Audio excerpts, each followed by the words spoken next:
नमस्कार प्यारे बच्चों, जय हिंद। मैं परिहार सर आप सभी का मेरे इस YouTube channel primary digital study में स्वागत है।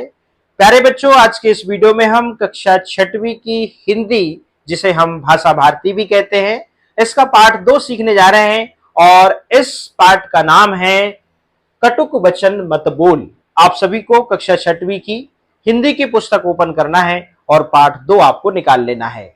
तो बिना देर के हुए हम वीडियो की शुरुआत करते हैं और इस पाठ को पढ़ना हम प्रारंभ करते हैं। तो जैसा कि आप स्क्रीन पर देख रहे हैं, इस पाठ के जो लेखक हैं वो है रामेश्वर दयाल दुबे जी। इस पाठ के अंत में कुछ शब्दार्थ दिए हुए हैं, ठीक है ना। तो इस पाठ को पढ़ने से पहले जो शब्दार्थ दिए हुए हैं, मतलब इस पाठ में कुछ ऐसे शब्द हैं जिनका अर्थ यहाँ पे दिया हुआ है, जो कठिन शब्द है। पहले हम इसको पढ़ लेते हैं, फिर पाठ को पढ़ेंगे। जैसे गुलाम का अर्थ है दास, ठीक है ना। जिज्ञासु का मतलब जानने की इच्छा रखने वाला। दार्शनिक मतलब दर्शन शास्त्र का ज्ञाता। दीर्घजीवी मतलब लंबी उम्र वाला। नम्र मतलब कोमल या विनयशील। उद्घाटित करना मतलब प्रकट करना, सामने रखना। प्रेम करना मतलब प्रेम प्रकट होना। कहर ढाना मतलब किसी पर अत्याचार करना। परिणित होना मतलब परिवर्तित होना, बदलना। श्रवण मार्ग होई मतलब कानों के रास्ते से होकर। संच रही मतलब प्रवेश करती है। वैधई मतलब घायल कर दे।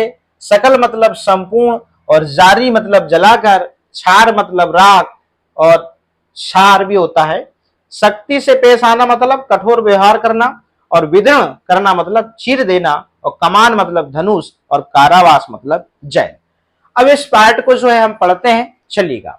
अब यहाँ पे इस पाठ का केंद्रीय भाव दिया हुआ है और इस केंद्रीय भाव को पढ़ते हैं, फिर हम पाठ को आगे कंटिन्यू करते हैं।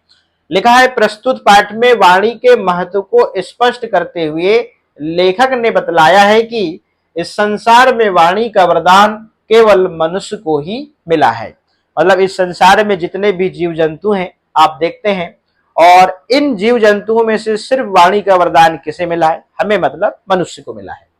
अतः मनुष्य को हमेशा विनम्र और मृदुभाषी होना चाहिए। जो विनम्र होता है वह दीर्घायु होता है।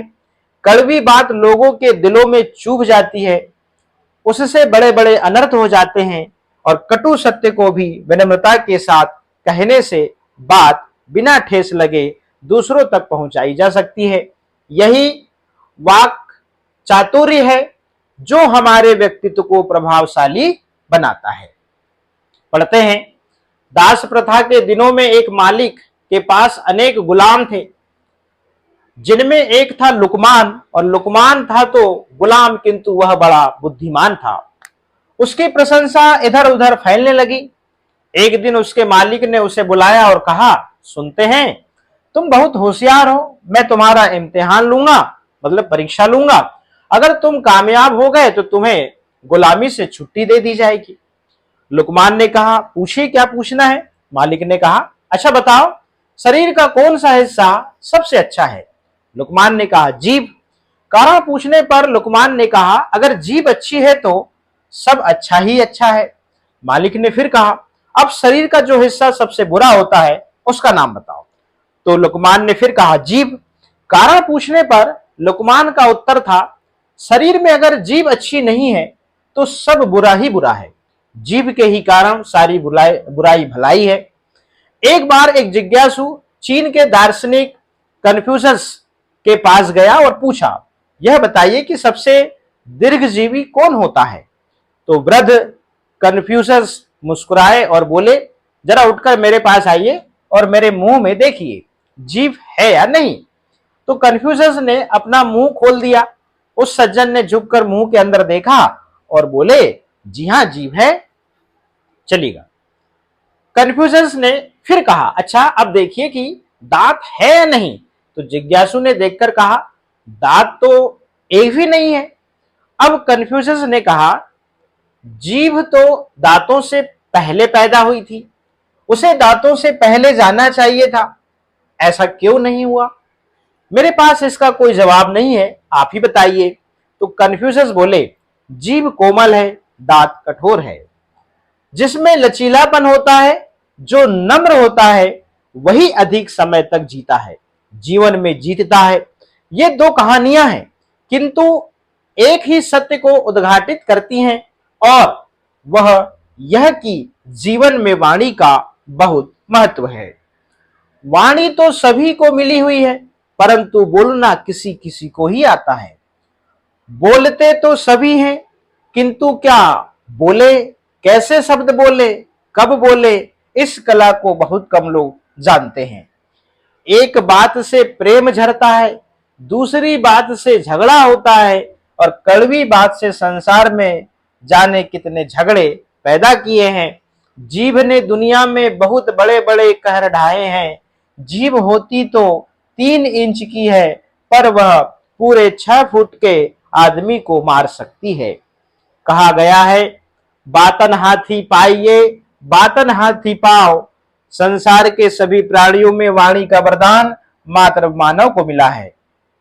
उसके सदुपयोग से स्वर्ग पृथ्वी पर उतर सकता है, और उसके दुरुपयोग से स्वर्ग भी नरक में परिणित हो सकता है। महाभारत युद्ध वाणी के प्रयोग का ही परिणाम था। सदा से यह कहा जाता रहा है कि किसी का हृदय अपनी कटु वाणी से दुखी मत करो। मधुर वचन है औषधि, कटुक वचन है तीर। श्रवण मार्ग होई संचरई, वेदई सकल शरीर। कटुक वचन सबसे बुरा, जारी करई तन छार। और साधु वचन जल रूप है, बरसई अमृत धार। स्वर्गीय लाल बहादुर शास्त्री अपने विनम्र स्वभाव और मधुर वाणी के लिए प्रसिद्ध थे। प्रयाग में एक दिन उनके घर पर किसी नौकर से कोई काम बिगड़ गया, तो श्रीमती शास्त्री का क्रोध में आना स्वाभाविक था। उन्होंने नौकर को बहुत डांटा और उसके साथ सख्ती से पेश आई। शास्त्री जी भोजन कर रहे थे। उन्होंने अपनी पत्नी से कहा, अपनी जबान क्यों खराब कर रही हो? लो, इस बात पर एक शेर सुनो। कुदरत को नापसंद है सकती जबान में, इसलिए तो दी नहीं हड्डी जबान में। इस प्रकार से शेर सुनाए शास्त्री जी ने अपनी पत्नी को। और फिर मुस्कुराते हुए शास्त्री जी ने आगे कहा, जब एक शेर सुना है तो एक दूसरा शेर भी सुनो। जो बात कहो साफ हो, सुथरी हो, भली हो, कड़वी ना हो, खट्टी ना हो, मिश्री की डली हो। कहना न होगा, इन शेरों को सुनकर श्रीमती शास्त्री के क्रोध का पारा बहुत नीचे उतर गया था। यह बात स्वीकार करनी पड़ेगी कि सभी बातें ऐसी नहीं हो सकती जो दूसरों को प्रिय ही लगे। सत्य कभी कभी कड़वा भी होता है। कुछ अप्रिय बातें कहनी ही पड़ती हैं, किंतु ऐसे अवसर पर होना यह चाहिए कि बात भी कह दी जाए और उसमें वह कड़वाहट भी ना आने पाए, जो दूसरों के हृदय को विदीर्ण कर दे। जरूरी नहीं कि जीभ की कमान से सदा वचनों के बाण ही छोड़े जाए। वाक्य चातुरी से कटु सत्य को प्रिय और मधुर बनाया जा सकता है। किसी राजा ने स्वप्न देखा कि उसके सारे दांत टूट गए हैं। ज्योतिषियों से फल पूछा गया तो एक ने कहा, राजन, आप पर संकट आने वाला है। आपके सब संबंधी और प्रियजन आपके सामने ही एक एक कर मर जाएंगे। दूसरे ज्योतिष ने कहा, आप अपने सारे संबंधियों और प्रियजनों से अधिक काल तक संसार का सुख ऐश्वर्य भोगेंगे। दोनों कथनों का सत्य एक ही है, किंतु पहले ज्योतिष को कारावास मिला और दूसरे को पुरस्कार। एक बार बुलबुल ने सुबह सुबह ताजे खिले फूल से कहा, अभिमानी फूल, इतराओ मत, इस बाग में तुम्हारे जैसे बहुत फूल खिल चुके हैं।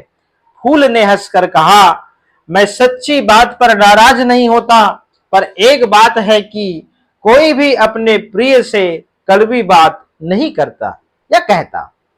अब तो आप समझ ही गए होंगे कि यदि आपकी वाणी कठोर है, तीखी है, कर्कश है, तो उसे सुधारिए, मीठी बनाइए, नहीं तो लोकप्रिय व्यक्तित्व का सपना अधूरा ही रह जाएगा। पाठ बहुत अच्छा है, हमें बहुत ही अच्छा उपदेश देता है ये पाठ, और इस पाठ से हमें बहुत कुछ सीखना चाहिए। हमें तो यही सीखना चाहिए कि हमारी वाणी में मिठास होनी चाहिए। हम किसी से बात करें तो मधुर वाणी से करें, कभी भी हमारी वाणी से किसी को आघात ना पहुंचाएं। इस पाठ से हमें यह सीखना चाहिए। अब यहाँ पे आप देख रहे हैं इस प्रकार से ये गद्यांश है। जब परीक्षा में ये पूरा गद्यांश नहीं लिखा जाता, बस नंबर 1 डाला जाता है वाणी से, और फिर डॉट डॉट डॉट डॉट करके फिर मार सकती है, ऐसा इस प्रकार से डॉट डॉट बीच में लिख के इसको आखिरी में लिख दिया जाता है। संदर्भ में लिखते हैं कि प्रस्तुत गद्यांश हमारी पाठ्यपुस्तक भाषा भारती के कटुक वचन मत बोल नामक पाठ 2 से लिया गया है, और इसके लेखक रामेश्वर दयाल दुबे जी हैं, जिन्होंने बहुत ही अच्छा ये जो पाठ हमारे लिए उन्होंने लिखा है। और निश्चित रूप से इस पाठ से हमें बहुत कुछ सीखने मिलता है। प्रसंग लिखते हैं कि इस गद्यांश से बताया गया है कि वाणी से ही प्रेम और कटुता मतलब दुश्मनी पैदा होती है। तो यहाँ पे आप देख रहे हैं ये जो गद्यांश है, इसका हम भावार्थ मतलब अर्थ या फिर हम इसको व्याख्या कह सकते हैं। तो यहाँ पे लिखते हैं कि लेखक का कथन है कि वाणी मतलब जीभ सभी को प्राप्त है, परंतु उससे बोलना तो किसी किसी को ही आता है। बहुत कम लोग बोलना जानते हैं, वाणी का प्रयोग हर कोई ठीक से नहीं कर पाता। ऐसा देखा जाता है कि कुछ लोगों की वाणी से प्रेम झलकता है तो किसी की बात इतनी चुभने वाली होती है कि झगड़ा हो जाता है। कड़वी बात संसार में कितने ही झगड़े पैदा कर देती है और उसका प्रभाव बहुत ही कष्टकारक होता है। बोलने में मात्र 3 इंच की जीभ जो होती है, 3 इंच की छोटी जीभ का प्रयोग करते हैं, परंतु उसका प्रभाव इतना विनाशकारी होता है कि उससे 6 फीट का लंबा मनुष्य मर जाता है। इस प्रकार से अब अगला जो देख रहे हैं गद्यांश से संसार के सभी प्राणियों में, यहां से लेके आप देख रहे हैं यहां तक लिखा हुआ है प्रयोग का ही परिणाम था।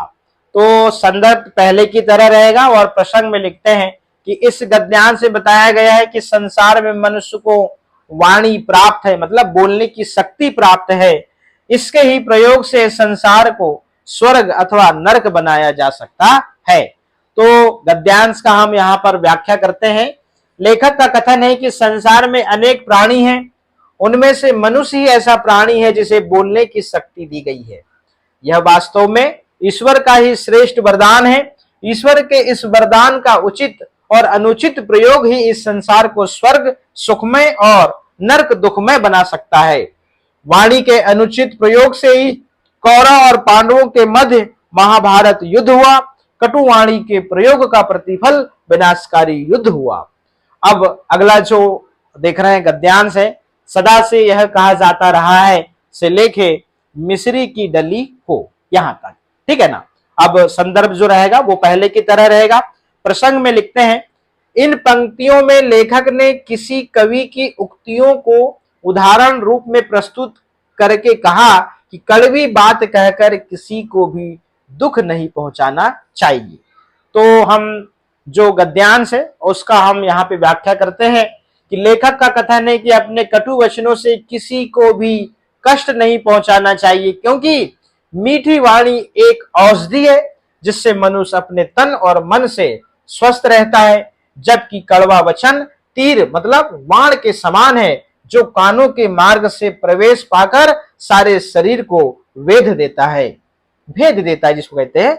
कटु वचन सबसे बुरा है जिससे सारा शरीर जलकर छार या राख हो जाता है, जबकि सज्जन की मधुर वाणी शीतल जल के समान है जो बरसकर कहे जाने पर सुनने वाले व्यक्ति पर अमृत धारा जैसा प्रभाव डालती है, जिससे शारीरिक और मानसिक ताप या कष्ट समाप्त हो जाता है।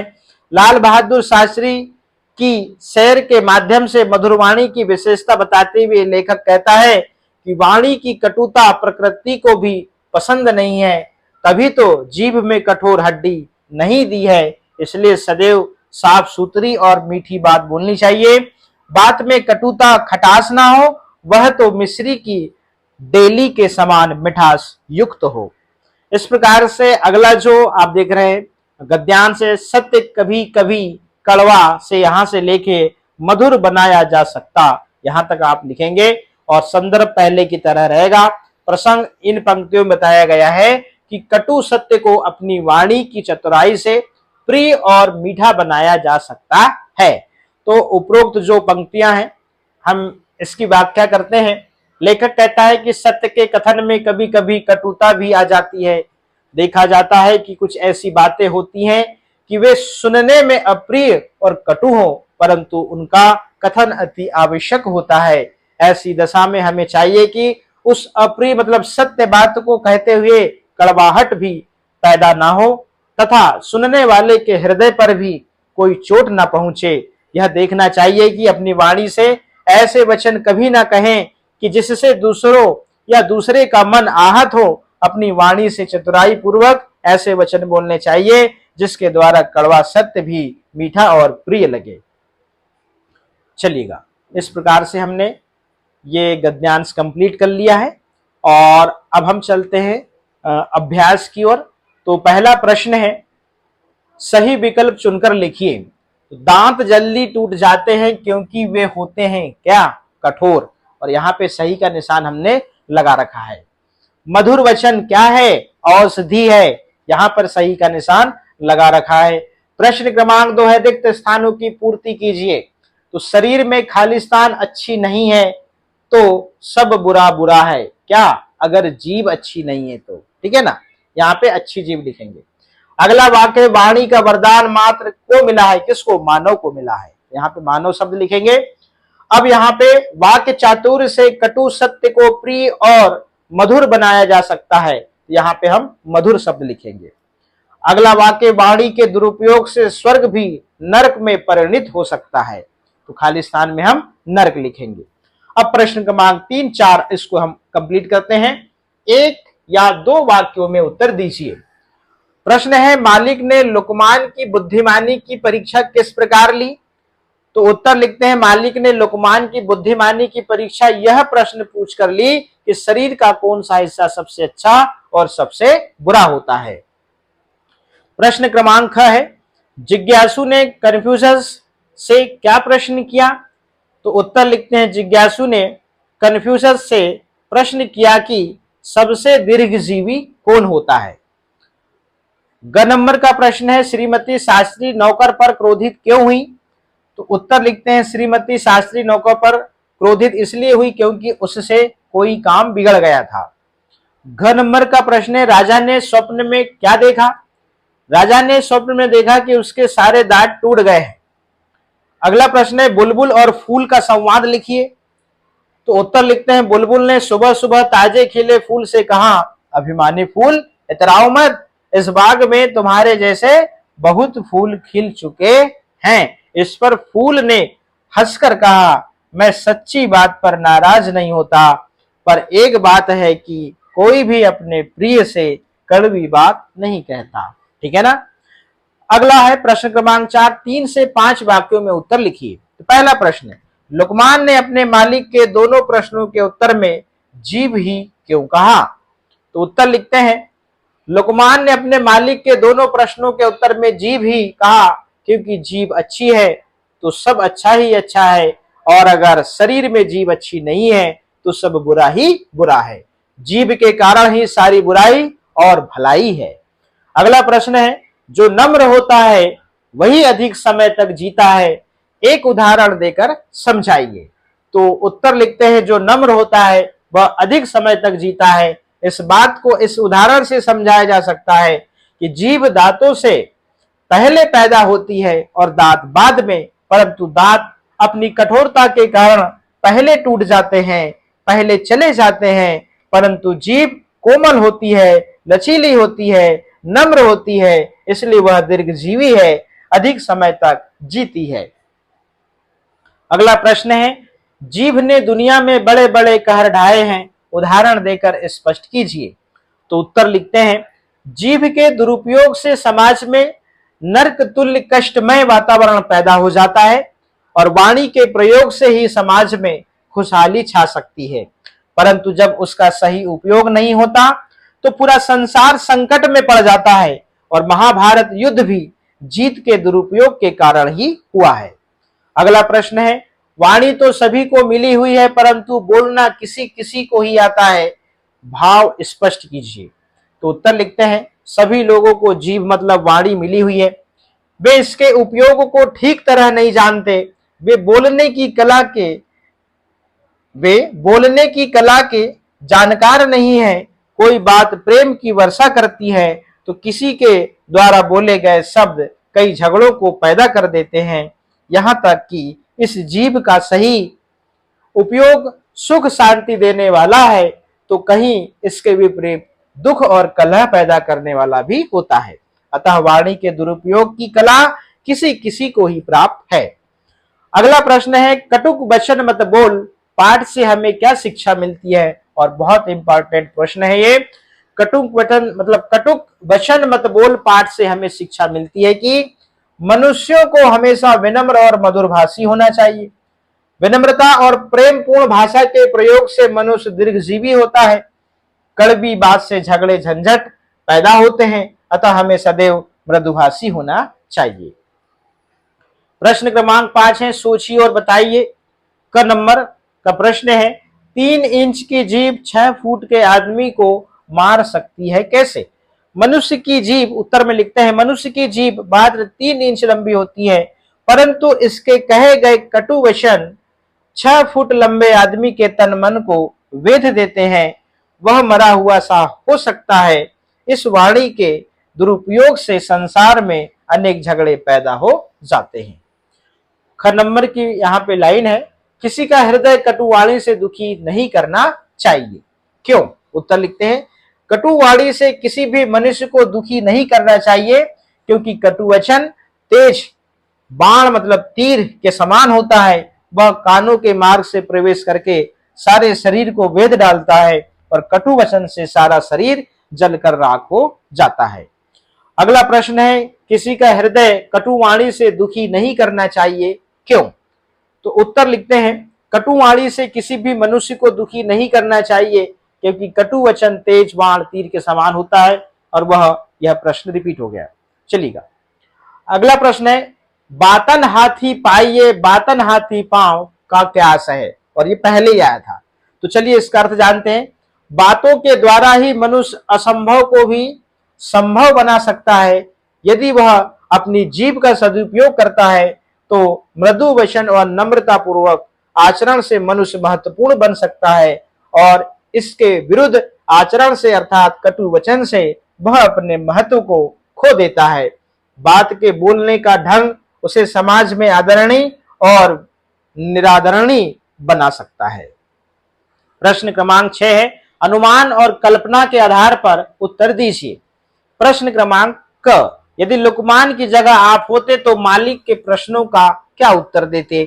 तो उत्तर लिखते हैं लुकमान की जगह यदि मैं होता तो उसके प्रश्नों का उत्तर यही देता कि जीभ के कारण ही संसार में सारी भलाई और बुराई है और जीभ से मृदु वचन बोलने पर सर्वत्र सुख ही सुख होगा परंतु कटु वचन बोलने पर सर्वत्र कलह और कटुताएं ही होगी। अगला प्रश्न है हमें वाणी का वरदान ना मिला होता तो क्या होता?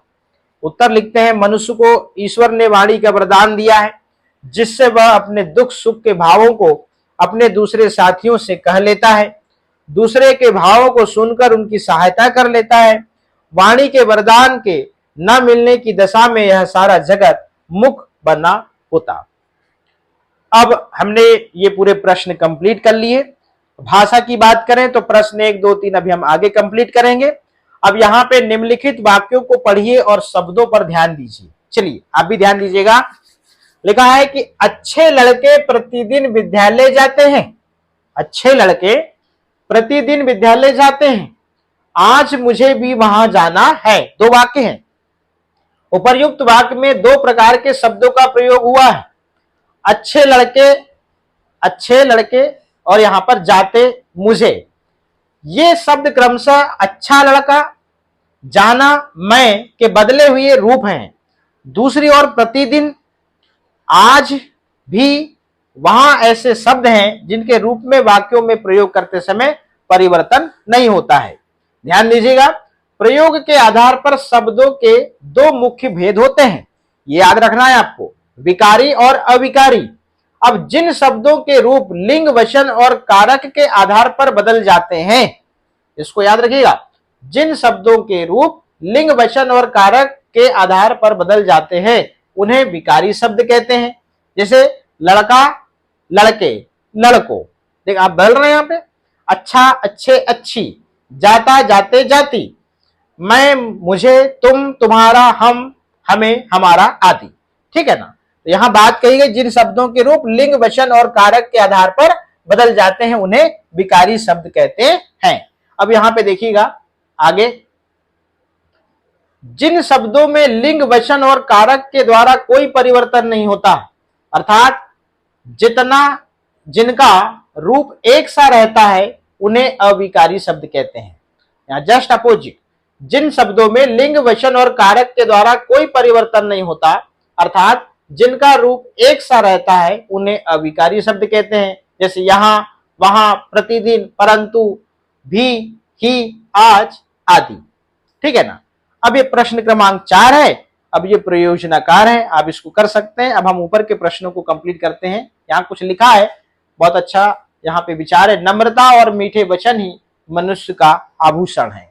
ठीक है ना। चलिएगा अब यहाँ पर प्रश्न नंबर 1 जो छूटा है, निम्नलिखित शब्दों का शुद्ध उच्चारण कीजिए और लिखिए।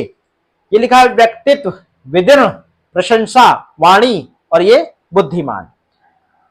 उत्तर कक्षा में अपने अध्यापक की सहायता से शुद्ध उच्चारण करके अभ्यास करें और आपको लिखना भी है। ठीक है ना। प्रश्न क्रमांक 2 है, निम्नलिखित शब्दों की शुद्ध वर्तनी लिखिए। जिज्ञासु, दार्शनिक, हृदय, प्रशंसा और यहां हंसकर। तो आपको इनको शुद्ध करके लिखना है। तो जिज्ञासु आप ऐसे लिखेंगे, दार्शनिक आप ऐसे लिखेंगे, हृदय आप ऐसे लिखेंगे, प्रशंसा आप ऐसे लिखेंगे और ये आप हंसकर ऐसे लिखेंगे। प्रश्न क्रमांक 3, निम्नलिखित शब्दों का वाक्यों में प्रयोग कीजिए। जैसे स्वप्न, लोकप्रिय, ऐश्वर्य, कारावास, अभिमानी।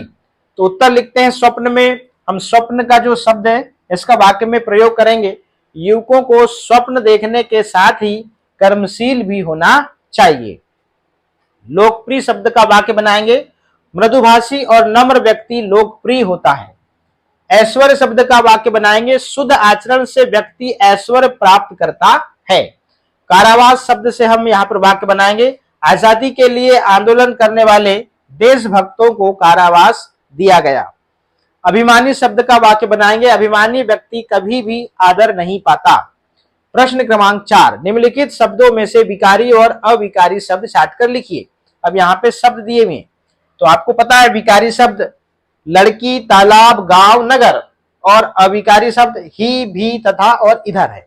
ठीक है ना। तो इसमें परिवर्तन नहीं होता और यहाँ पर परिवर्तन हो जाता है।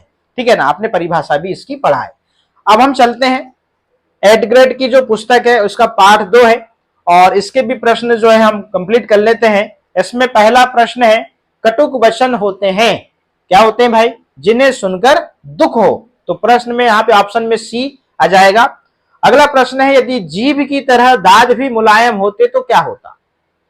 तो उत्तर लिखते हैं, यदि जीभ की तरह दांत भी मुलायम होते तो वे भोजन को चबाने और उसे बारीक टुकड़ों में तोड़ने में असमर्थ होते, जिससे पाचन क्रिया में कठिनाई होती। और सांकेतिक रूप से इसका अर्थ यह भी है कि कठोरता के बिना सुरक्षा और कार्य क्षमता कठिन हो जाती। ठीक है ना। तो इस प्रकार से, और मान लीजिए यहाँ पर दांत मुलायम होते तो जीभ की तरह ही जो है वो अंतिम समय तक रहते, जो हमने पाठ में सीखा उसके अकॉर्डिंग। प्रश्न क्रमांक 3, लोकप्रिय व्यक्तित्व निर्माण के लिए क्या क्या आवश्यक है? तो उत्तर लिखते हैं, लोकप्रिय व्यक्तित्व निर्माण के लिए मधुर वाणी, विनम्र स्वभाव, दूसरों के प्रति सम्मान, धैर्य और परोपकार की भावना का होना अत्यंत आवश्यक है।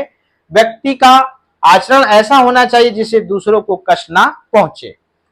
प्रश्न क्रमांक 4 है, वाणी के आधार पर मानव और अन्य प्राणियों के जीवन में क्या क्या अंतर होता है या क्या क्या अंतर है? तो उत्तर लिखते हैं, वाणी के आधार पर मानव और अन्य प्राणियों में मुख्य अंतर यह है कि मनुष्य अपनी विकसित वाणी और भाषा के माध्यम से अपने विचारों, भावनाओं और ज्ञान को विस्तार से व्यक्त कर सकता है। वाणी ही मनुष्य को समाज में सम्मान दिलाती है या अपमान का कारण बनती है, जबकि अन्य प्राणी केवल ध्वनियों के माध्यम से सीमित संवाद कर पाते हैं। मनुष्य अपनी मधुर वाणी से शत्रु को भी मित्र बना सकता है, जो अन्य प्राणियों के लिए संभव नहीं है।